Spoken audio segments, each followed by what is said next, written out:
Hi everyone, my name is Robin Smith, and today on Cattlemen Talk we will be discussing the Prime Act, what it is it coming to Oregon, and what it would mean for Oregon cattle producers.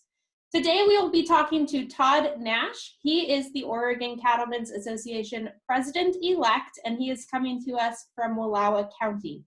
How are you doing today, Todd? Great, how are you? Doing good. Can you please explain to us what is the Prime Act, when was it introduced, and just a few things of what it outlines? Okay, so the Prime Act is the Processing Revival Intrastate Meat Exemption Act. And originally it was introduced in 2017 by, ironically, a guy from Maine, a congressman from Maine named Angus King. And it's Angus King, but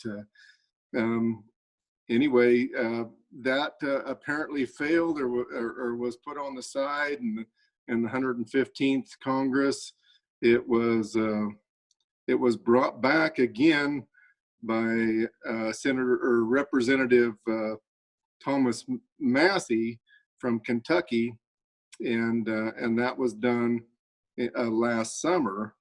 And then here recently, it's been resurrected again. Has quite a lot of bipartisan support. I think because of the condition that we're in with the COVID crisis, the meat packing facilities backing up, that there's a little more interest in doing it at this time. Our own Representative Walden has joined in as a co-sponsor as well. And so a little bit more on that note, why do you think that it is gaining momentum again right now? Why is it important to the beef industry specifically? Well, right now, live cattle are backing up. And so I had on pretty good authority at the end of last week that we weren't current on a million head in the United States. And so we've seen what has taken place with the chicken industry. They're breaking eggs, euthanizing chickens. They're doing some of that with pork as well, and euthanizing pigs. And we haven't gone to that extreme extent yet in the cattle industry, but we've seen a devaluation of our live cattle. We've seen the box beef prices go up to twice what the record prices were, and yet we have cattle that we could provide a healthy protein here in Oregon, quell some of the fears that some of the people have as far as being able to get meat. I think it's important that we be able to feed our own communities here, and that's the reason for the push right now. You kind of mentioned it a little bit there, but are other livestock animals regulated currently on the same level as beef products are, or are some livestock animals not as specifically USDA regulated? So there's exemptions for chickens, poultry. Certainly seafood doesn't have the same scrutiny of USDA inspection. Some even larger animals, I think yaks and buffaloes fall into a different category. Beef, however, we get scrutiny that is above and beyond those other proteins. And there are some USDA regulated facilities in Oregon at this time. What's the best interest, even though there are USDA facilities right now, there's still room for growth in Oregon? There is room for growth. There's 13 small USDA plants in Oregon, and they do provide services, and a lot of people utilize those.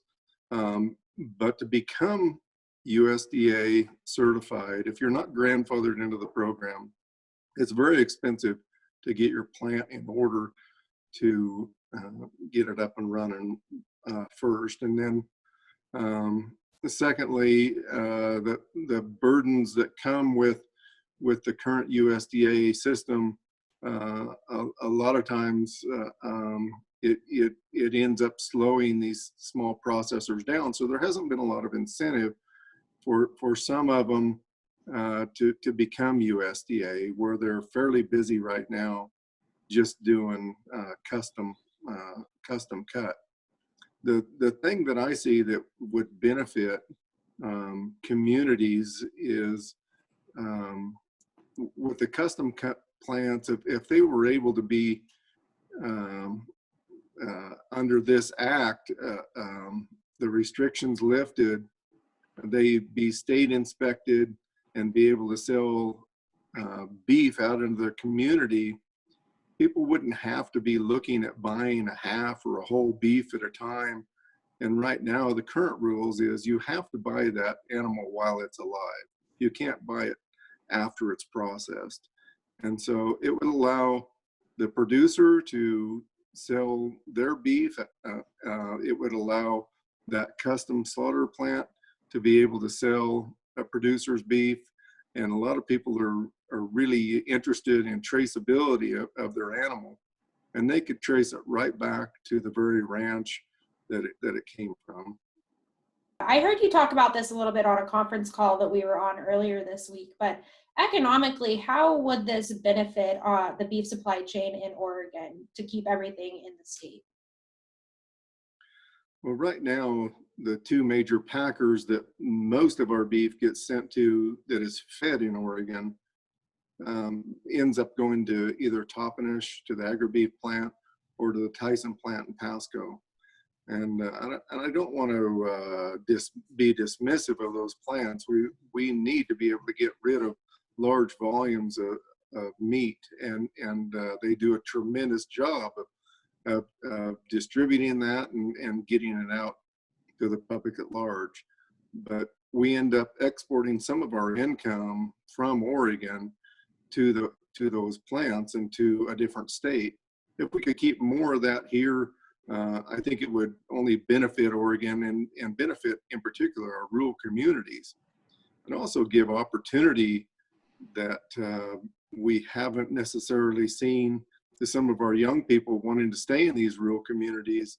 If they were able to invest in a processing plant and have good knowledge that they'd be able to sell that product to our larger urban areas, I think it's a great win for Oregon. It's a great win for rural Oregon, and I think it's a win for Metro Oregon, being able to trace that back to some of our fine ranchers.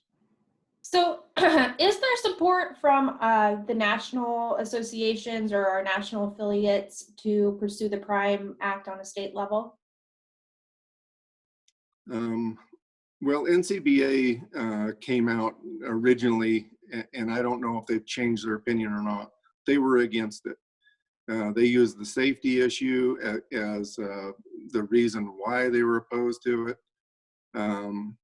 But it's ironic to me because they're usually wanting more or less hands-on by the government. This certainly fits into that category where it's less government intervention.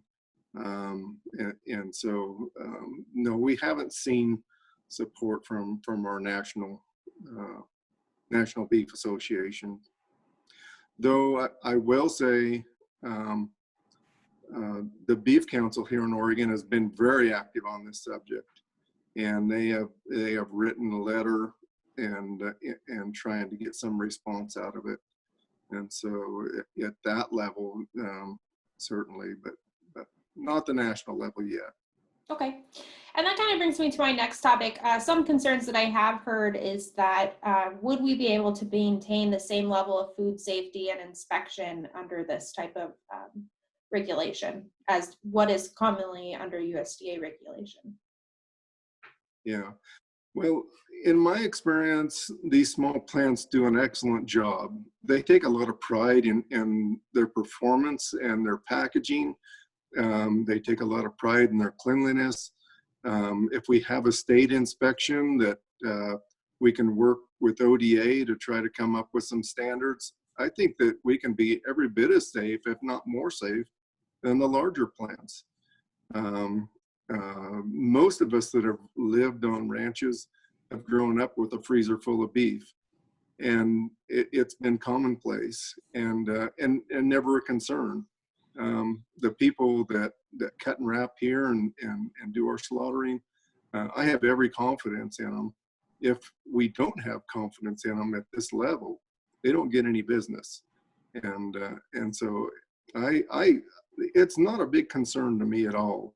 I think it's something that we need to keep an eye on, and it does need to be regulated, and there does need to be standards that are met. But I think when we have a combination of a few things, producers that have pride in bringing a quality product to the processor, and then the processor themselves putting out a quality, safe product. Do you have any insight on what department would be running that type of inspections? So yeah, my assumption is that ODA would be doing that. And right now we have Senator Merkley and Senator Wyden willing to work with ODA to try to get that up and running as soon as possible. I'm a little skeptical just because of the pace that government works at, that we'll be able to get anything accomplished during this crisis when we so badly need it. But in the long term, I still think it's a very worthy pursuit. Definitely. And so you say we do have support from legislators on that. Do you see this being upcoming this year during this pandemic crisis that we're dealing with? Do you see it moving that fast, or is this more of a long-term action? Yeah, so I tried to get an answer earlier this week from Representative Walden's office on when we might see a vote on this. They thought maybe as early as Friday that we'd see a vote. Great. But then you get into the details of the rules that ODA is going to come up with, the manpower that it's going to take to administer this, and everything in between. And I just think that we're probably going to move slower than what we would want to. And I don't want to give them permission to be slow, but that's just what I'm thinking in reality. My last question is, for the individual producer or a custom slaughter business in Oregon who wants to support this Prime Act, what's the best route that they can go about doing that to let legislators know? Well, I think it's some encouragement to our two senators that have worked hard on this. Definitely the same with Representative Walden. But we have 4 other representatives in the state that I don't know that are fully aware of this act. And so if you live in one of those other districts outside of Congressional District 2, I would encourage you to get a hold of your representative, ask them to support this. The reason that we haven't had such an intrastate availability to process meat and be able to sell it at a wholesale level is that we've always had this overriding USDA burden that we had to meet, and that USDA burden was always higher than what the states was, and we weren't able to do it. So this is a real opportunity to give us some power back to our state to be able to control some of our own commerce here. Definitely. I think it's a great opportunity, and I'm really glad the Oregon Cattlemen's Association is involved in this and doing what's best for our producers here in the state. So any last thoughts you'd like to include, Todd? No, I appreciate you doing these interviews. You know, I think a lot of people don't necessarily know what all Oregon cattlemen are involved in and how hard our volunteers and staff work. But we go at it pretty hard, and we fight pretty hard. Well, great. Thanks for joining us today, Todd.